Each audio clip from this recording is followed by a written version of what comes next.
You're listening to Seattle Real Estate Podcast. Pain at the pump. California gas prices are sky high, with one town charging almost $8. Now, it's being reasonable, $7.59 a gallon. But could you imagine paying almost $8 a gallon? That's like gas prices in other countries. You go to other countries, they charge by the liter, and it's still about as expensive as what we charge for the gallon here. So do the math. Here in the United States, our gas is cheap. Well, we're experiencing some skyrocketing gas prices. And in California especially, that's what we're talking about. Pain at the pump here on the Seattle Real Estate Podcast. Before we jump on in, if you're new here, welcome. My name is Sean Reynolds. I own a couple of real estate companies, and I read the news from that perspective. All right, let's do this. A bunch of you guys sent this one in to me, and I just haven't had a chance to read it. There's been so many good stories out there. And by good stories, I mean stories that we're interested in. Not everybody's interested in this stuff, but we are. So you got to kind of pick and choose. Man, there's been some vaccine mandate stuff. I'm getting tired of doing those podcasts because it's so annoying. So let's talk about gas. Let's talk about gasoline. It's not your imagination. California, like the rest of the nation, is paying more at the pump. To be honest, I kind of felt like gas prices here in Washington, I felt like they were like maybe $3.50. I looked it up and they're like $3.69 on the cheap end, $4.09 for expensive premium gas. I never get expensive premium gas because I don't have a car that requires that. And so $3.60, call it $3.89 for that mid-range gas. That doesn't seem crazy, but it was a lot less prior to the pandemic, wasn't it? So prices are so high and consumers are so perplexed that a Google search of why are gas prices going up has spiked this month. So a little Google action, and you'll be able to see that people are freaked out about high gas prices. Likewise, people are pleading, when are gas prices going down? Which has also been trending on Google. This is one of those components that we're told to just basically, you're just going to need to suck that up, right? Aren't we just kind of being told to suck it up and stop being a crybaby about any of this stuff? So now it's essentially our fault for feeling pain because prices are rising at what I deem to be inflationary rates that are probably not short term. How's that? How's that for whatever? The average price for a gallon of regular gasoline, regular unleaded gasoline is $4.54 in California, which is about $1.16 higher than the national average, according to data from AAA. But one bold station along the Big Sur coast was charging $7.59 a gallon for regular unleaded this week and nearly $8.50 for premium.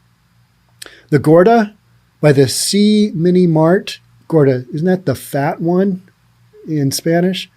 By the Sea Mini Mart, sorry, if I butchered, my Spanish is a little rusty. It's situated along a remote stretch of Highway 1 in Monterey County, warns next gas, 40 miles north and 12 miles south. All right, so that's Big Sur. I really want to go visit. I have been to Big Sur once. I was there a very long time ago. Didn't know much about it. Didn't really care. Just kind of cruising through. I would like to stop and spend some time there because I've read so much by Jack Kerouac. Basically, On the Road. I read that probably once every 2 years because I think it's epic. And it makes you feel so much better about yourself after you read that book, knowing that that is not your lifestyle. So I read some books for that. I'm like, geez, that guy drank a lot. They did a lot of drugs. Yeah. And Jack Kerouac did die of drinking too much at the age of, 46? And if you're not sure who Jack Kerouac is, he's one of the founders of the Beat generation, kind of the predecessors to the hippies out of the 50s. They did a lot of just hopping on trains, hitchhiking, just driving across the United States, partying like rock stars. Yeah. And Big Sur was one of the areas where Jack Kerouac wrote did some writing. So, I mean, that whole thing to me, yeah, I'd like to go visit it under those contexts. The last time I was there, I don't know when it was, but just driving through and it was like, yeah, we got to get somewhere. And we're going, yeah, this is pretty. It's pretty territory. I'd like to spend a little more time there. Though the sticker shock at Gorda's pumps has garnered national attention, experts say those prices are an anomaly. It's not all that expensive. How expensive do you think stuff is going to get this Christmas? I think we're going to have certain items that are just, we've been primed for it, right? We've been primed and pumped for it. They're telling us, you're going to have shortages at Christmas time. These holidays are not going to be good. Suck it up. Get used to not having any stuff. Get used to not having any food. Okay, let's do that. That sounds good. And just the whole way things are going right now, it just kind of feels like, all right, we are off the tracks. We're on this crazy train. We're on this other set of tracks. We're just going down this road. Let's just see how this goes. And unfortunately, it's our reality. It's our lives. I don't know if any of you caught the presidential town hall last Thursday. Oh, that was tricky to watch. I don't know if you saw what is referred to as cornholio move, but if you didn't watch a lot of Beavis and Butthead like I did, because I had little boys and they loved Beavis and Butthead, I probably enjoyed it more. I love Beavis and Butthead. I think Beavis and Butthead are the best. Now, I know it's irresponsible and it's not very adult-like, and they are crass individuals. Sometimes teenage boys are crass individuals. And when they wear AC/DC shirts and Metallica shirts, I'm all down. Now, they were a couple of degenerates, and they had some social anxieties and some social issues. But at one point in time, Beavis had a character that he went into, and he pulled his sweatshirt all the way up over his head, and it looked like he had on like a big hoodie. And he'd put his arms out in front of him, and he would deem himself, I am cornholio. I need TP for my bunghole. That was very inappropriate. It was wildly inappropriate. But how much do you think teenage boys loved doing that character? I just did it, and I'm 53. TP for my bunghole. It was great. It's just, who came up with that? And why does he? Oh, never mind. It's absurd. It's ridiculous. That's what made it fun. And these are cartoon characters. Let's not forget. And they even had a couple of full-on movies, Beavis and Butthead. I know you're shocked. I know. But Beavis and Butthead, big fans. There was a lot of media over this past weekend of our leader pulling a cornholio and doing the thing with his arms and just kind of standing there for about 20 seconds. And he was going to make a proclamation or something, or needed TP for his bunghole. We're not sure. Don't know. We're not really sure. Not really sure what was happening there or what was going on. But we've had a lot of moments like that just kind of make you think, yeah, what's going on here? What's the dealio? Where are we headed with all this? You know what I'm talking about. Just crazy. Even some of the even, major guys who read the news kind of like I do, but are just, way beyond me. They were talking about it. And I'm like, oh, you watch Beavis and Butthead too? Interesting. Huh, okay. I guess at some point in time, you were either a parent or you were a kid. And, if you're in the 90s, then that was your thing. And then I watched a lot of that. I watched a lot of the Blues Clues because my boys were into the Blues Clues. I myself was a straight-on character, a cartoon kind of guy. Spider-Man back in the day, I was into that. But you didn't have the Cartoon Network, and you just got to watch a couple hours of them on Saturday. Now you've got entire networks where you can watch cartoons all day long. So it's not that big of a deal to have a cartoon character doing something. But Beavis and Butthead, and then what we've got going on right now in the White House, those comparisons, those are awkward. That's difficult. That is tricky and problematic if you've got cornholio going on, during presidential town hall. Weird stuff, right? Back to our regularly scheduled program. 99.9% of motorists are not buying gasoline over $5. UC Berkeley energy economist Severin Bornstein said, all right, so when I'm at 369 here in Seattle, how much is gas in your neck of the woods? Is it more than that? Is it less than that? It does feel like it's a lot, but it feels like everything has gone up during the whole coronavirus, right? But don't worry, it's only an interim bump in prices. It's going to come back down. It's temporary. As we work through the whole supply chain thing, that. And then we're told the supply chain thing, that's going to go on well into 2022. Not shocking, because they just can't unload the stuff fast enough, right? So almost everybody is not paying over $5 a gallon. All right. Still, prices have been continuously increasing across the state. On Friday, the average price of a gallon, this is a week ago, the average price of a gallon of self-serve regular gasoline in Los Angeles County rose for the 11th consecutive day.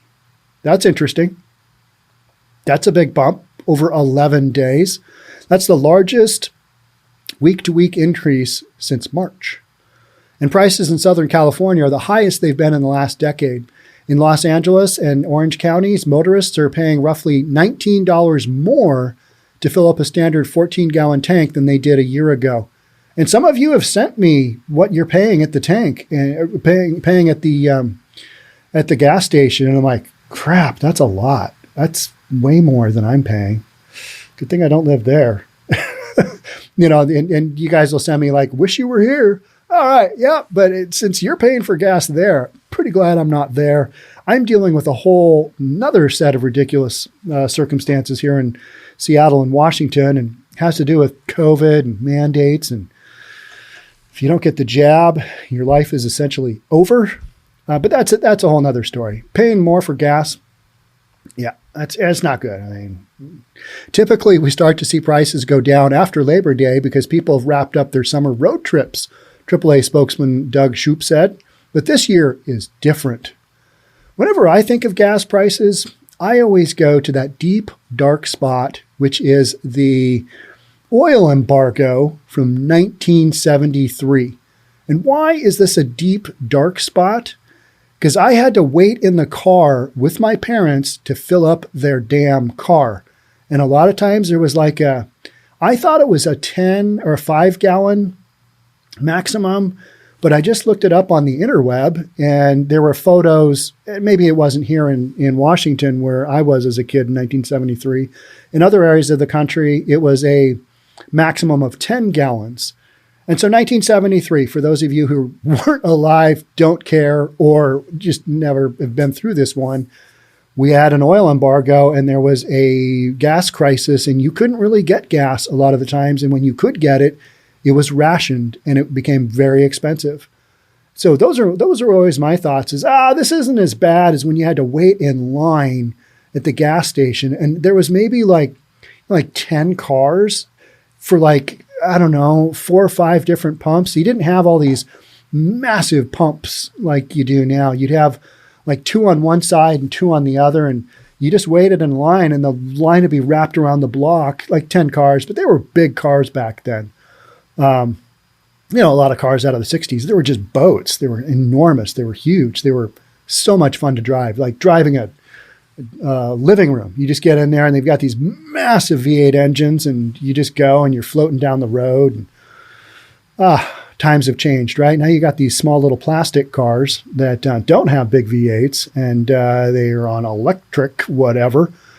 So when I think of gas issues, I think of that, and I think, we're paying a little bit more, but so they've kind of haven't done the oil embargo for quite a while. And what was that all about anyway? I think it was something to do with we backed Israel or the Israeli army or something. And then OPEC said, no, we're not approving of that. Therefore, we're going to cut off your supply. And good luck with that, America.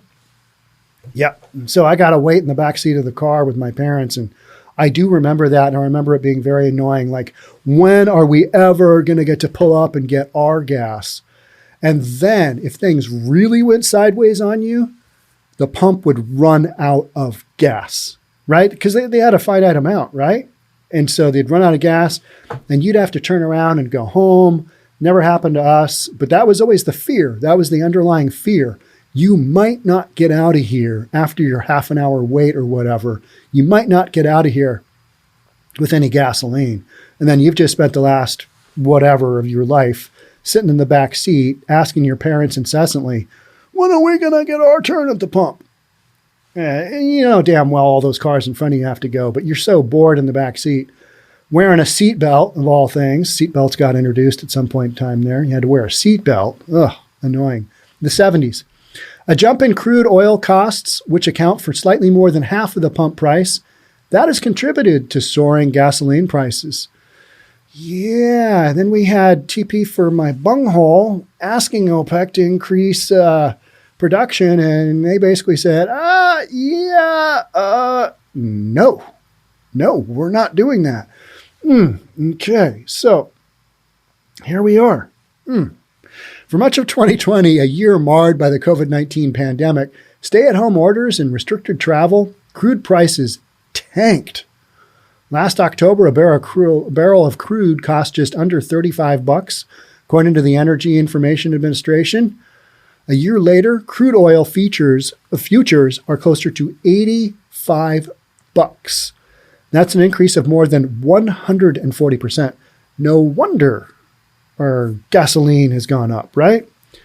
Big push for go green. So the venue that I go to for a lot of concerts, or have over the years, it initially was the Seattle Coliseum. That was cool because it reminds you of the Rome Coliseum where they played some pretty violent sports. But we had the Seattle Coliseum. Then it was Key Arena because Key Bank bought the rights to the name. It was Key Arena. And now it's Climate Pledge Arena. Oh, how did we get there? I don't know. But Climate Pledge Arena. So the demand is back. It's been a tough couple of years with the pandemic, Shoup said. Now with the increased vaccinations, more people want to get out of there and share the open roads with friends and family. Because there's nothing like being inside your car in a very contained space to go share that and not spread the Rona. I don't know. I mean, all of this stuff, you're like, all right, but, if one person has it in a car, then you just roll the window down and everything's good? Get on that highway and go. Make that gas price jump. Californians have always shelled out more for gas than in other parts of the U.S. because of higher taxes and environmental fees. Since 1996, cleaner burning gasoline has cost more, but the trade-off has been cleaner skies, Bornstein said. That's where we came up with catalytic converters, right? I think that was in the 70s. And we need to cut down the emissions. So we put these catalytic converters on there, these smog controls, and just basically got rid of all the horsepower of those big old engines. It's like, let's just really clog things up here. We're going to make it cleaner, but it's going to clog it up. And then due to the price of chromium, people are just tearing those catalytic converters off and selling them secondhand, left and right.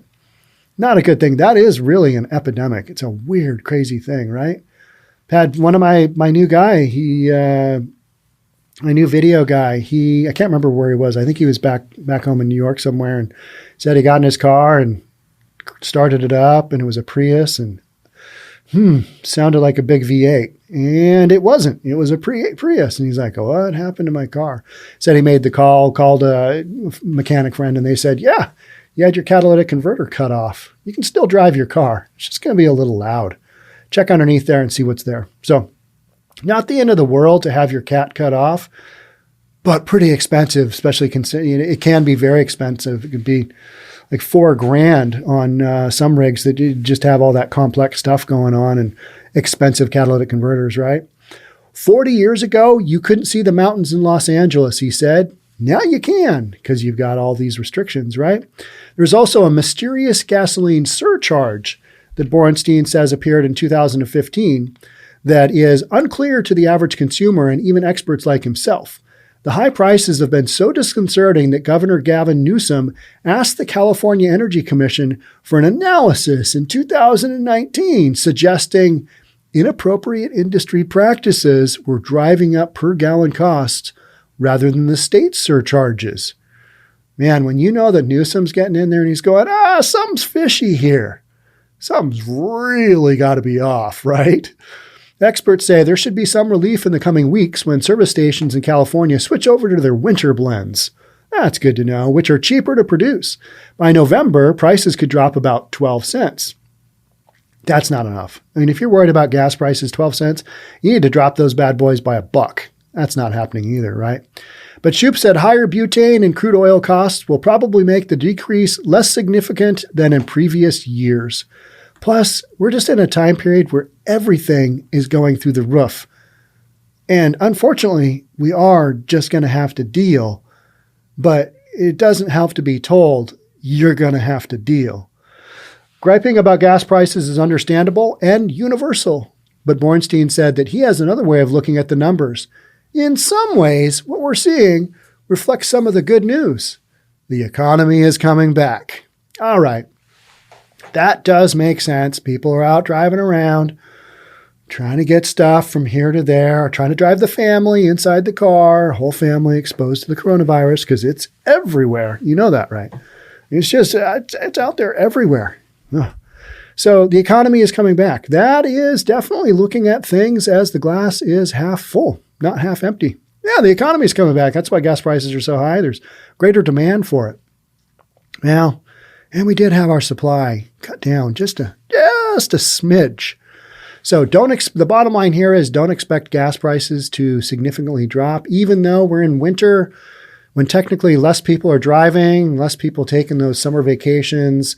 You know how at springtime, maybe like Memorial Day, it seems like prices always start to go up just when you need to fill up and go on that big family road trip. I don't really take family road trips anymore because my kids are all old. And if I did take a family road trip, that would be me driving in my car, them driving in their cars. I don't know. It just seems more reasonable that way. But that is not very green of us, is it? No, it's not. But it seems like in Memorial Day of every year, you go to fill up for the big trip and you're like, wow, that seems a lot more. Maybe it's because I need to do I just need to get a full tank here and I'm kind of paying attention. What's the deal? Yeah. And so, it seems like in springtime, gas prices go up. In the winter, they kind of slowly come down. I don't think that's going to happen this winter. That's just kind of my guess. Might even go the other way. Who knows? Because with Cornholio, doing his thing with his arms out there and just really working on something, who knows what's going to happen? We don't really know. But if you haven't seen the TP from my bunghole, check that out. Either Beavis and Butthead or, the town hall we had last Thursday from someone at the tippy top of our politics. Tippy top. All right. That's it for me on this one. We checked out gas prices. One of those things where everybody's like, gas is going up. Well, here's why. We just learned all about it, right? Okay. Yeah. Gas is expensive, but not as expensive as in other parts of the country. That's the bottom line. It's just that here in the United States, where we just feel like everything's going up, and it is across the world as well. I guess we just got to deal with it. But again, to be told we have to deal with it, yeah, not so much. Not so much. Personal responsibility. Take your personal responsibility for what you're creating. All right. That's it for me on this episode of the Seattle Real Estate Podcast. I will catch up with you soon. Until then, stay safe, make good choices, and I'll catch up with you soon. Bye for now.